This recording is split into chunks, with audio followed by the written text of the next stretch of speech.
భారతదేశపు రాజకీయాల్ని శాసించాలనుకున్నది మెటా.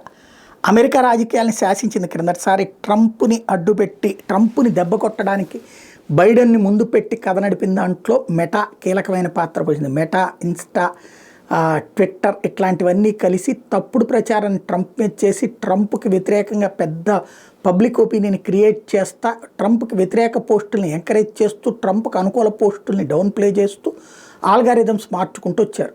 దాంతో దెబ్బతిన్నటువంటి పరిస్థితి. బైడెన్ వచ్చిన తర్వాత 4 ఏళ్ళు దర్జాగానే బతికేశారు. ఇప్పుడు ట్రంప్ అధికారంలోకి రాబోతున్నాడు. అదే సందర్భంలో భారత్ లాంటి చోట్ల నరేంద్ర మోడీని అధికారంలోకి రానియకుండా ఉండటం కోసం డీప్ స్టేట్ చేసినటువంటి కుట్రలో మెటా కూడా భాగస్వామి. ఏకంగా జుకర్బర్గ్ భారత ప్రధానమంత్రి మీదనే దారుణమైనటువంటి కామెంట్లు చేసుకొచ్చినటువంటి చూసాం. దీని మీద ఇప్పుడు మోడీ ప్రభుత్వం వెనకాడకుండా మొండిగా ముందుకు వెళ్తా విచారణ ప్రారంభించేటప్పటికి క్షమాపణలు చెప్పింది. తాజాగా ఎన్నికలపై ఫేస్బుక్ వ్యవస్థాపకుడు మార్క్ జుకర్బర్గ్ చేసిన వ్యాఖ్యల పట్ల భారత్కి మెటా సంస్థ క్షమాపణ చెప్పింది. దీంతో వివాదం ముగిసిందని IT parliamentary committee chairman Nishikant Dubey చెప్పారు.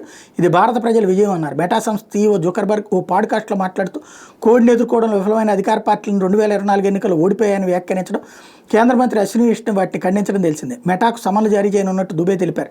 దాంతో Meta India vice president Shivnath Thukral క్షమాపణ చెప్పుకొచ్చారు.